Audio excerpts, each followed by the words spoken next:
எல்லாத்துக்குமே ஒரு நாள் முடிவு உண்டுன்னு சொல்லுவாங்க இல்லையா? அந்த மாதிரி ஒரு நிகழ்வு நடந்திருக்குங்க. தெறித்து ஓடியிருக்காரு ஜெயசூர்யா. 24 ஆண்டுக்கு பிறகு இந்தியா ஒரு முரட்டு சம்பவம் பண்ணியிருக்காங்க என்றே சொல்லாங்க. ஒரு மிகப்பெரிய ஹிஸ்ட்ரி பண்ணியிருக்காங்க. அதாவது 1997, 98 ஒரு 2006 வரை ஜெயசூர்யா இருந்தார்னா, இந்திய டீமை ஒத்தையா முடிச்சுப்புடுவாரு. நீங்க பாஸ்ட்ல போய் பார்த்தீங்கன்னா தெரியுங்க. அவரோட ஆதிக்கம் தான் இருந்தது. இன்னைக்கு அவரே சொல்லியிருக்காரு, இந்தியா தான்யா இப்போ உள்ள காலகட்டங்கள்ல ட்ரெண்டிங்ல ராஜா. அவங்கள வீழ்த்த இனி ஒருவன் பிறக்கணும். எல்லாருமே மேட்ச் வின்னர். அதாவது இலங்கை பிளேயர்கள்லாம் ஒரு மிகப்பெரிய அல்லக்கை என்று வெளிப்படையாக சொல்லியிருக்காருங்க. மேலும் எப்படி கௌதம் கம்பீர் வந்துட்டு நியூ பயிற்சியாளராக வந்தாரோ அந்த மாதிரி வந்துட்டு இவரும் ஜெயசூர்யா இந்த சின்ன பசங்களை வந்துட்டு மேலே ஏற்றி விடலாம் அந்த மாதிரி தைரியமாக வந்தாருங்க. ஆனால் அவனை ஒரு டீ கூட நிம்மதியாக குடிக்க விடலையடா அந்த மாதிரி ஒரு முடிவு எடுத்திருக்காரு சனத் ஜெயசூர்யா. இவங்க வந்துட்டு திங்க பேல தான் லாய்க்கு. இப்போ இருக்கிற இலங்கை பிளேயர்கள் கட்ஸா விளையாடுங்கடானா கட்டிங் அடிக்க தான் லாய்க்கு இவனுங்க.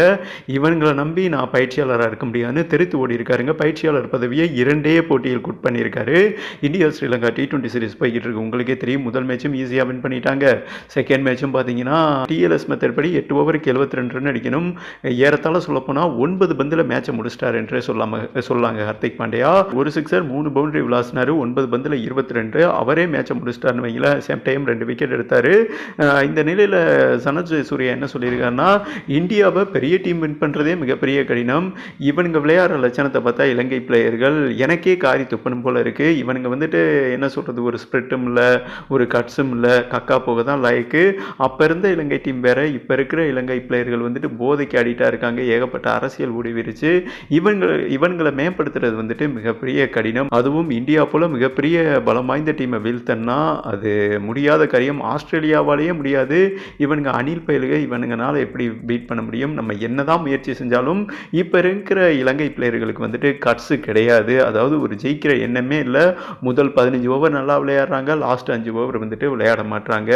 அண்டு கேப்டன்கள் வந்துட்டு ஒரு ஸ்டெடியான கேப்டன்களே கிடையாது. ஏதோ செத்தப்பிள்ளைக மாதிரி கேப்டன் பண்ணிக்கிட்டு இருக்காங்க. வருஷத்துக்கு 3 கேப்டன்கள் மாறினா இந்த டீமெல்லாம் வந்துட்டு உருப்படுமா? முகம் தெரியாதவன்லாம் கேப்டனாக போட்டு பயணிக்கிறது.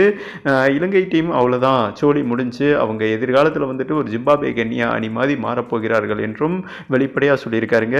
இந்த டீமில் நான் பயணிச்சேன்னா வெக்ஸிலேயே தூக்கில் தூங்குற நிலைமை ஏற்படும்.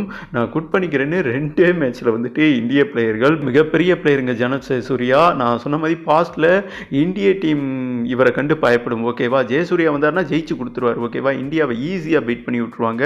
பட் இன்னைக்கு அப்படியே காலம் எப்படி திரும்பி இருக்குன்னு பார்த்தீங்களா? ஜெயசூர்யா தெரித்து ஓடி இருக்காரு. இப்போ இருக்கிற இந்திய டீம் பிளேயர்கள் வந்துட்டு அசைக்கவே முடியாது. இவங்க தான் 2026 வேர்ல்டு கப்பை வின் பண்ண போகிறாங்க. கௌதம் கம்பீர் ஒரு தரமான பயிற்சியாளராக இருக்காரு. பட் ஓவரால் கௌதம் கம்பீர் கிட்ட இருந்து இந்திய பிளேயர்கிட்ட இருந்து இவங்க வந்துட்டு இப்போ இருக்கிற இலங்கை பிளேயர்கள் வந்துட்டு பாடத்தை கற்றுக்கொள்ள வேண்டும்.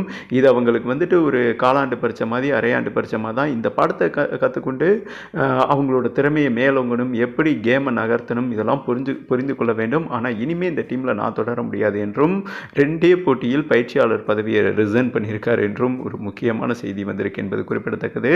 அப்போ இப்போ இருக்கிற இலங்கை பிளேயர்கள் எந்த அளவுக்கு காயப்படுத்தியிருப்பாங்க அவரை, அதை தாங்க வெளிப்படையாக அவர் சொல்லிட்டு போயிருக்காரு.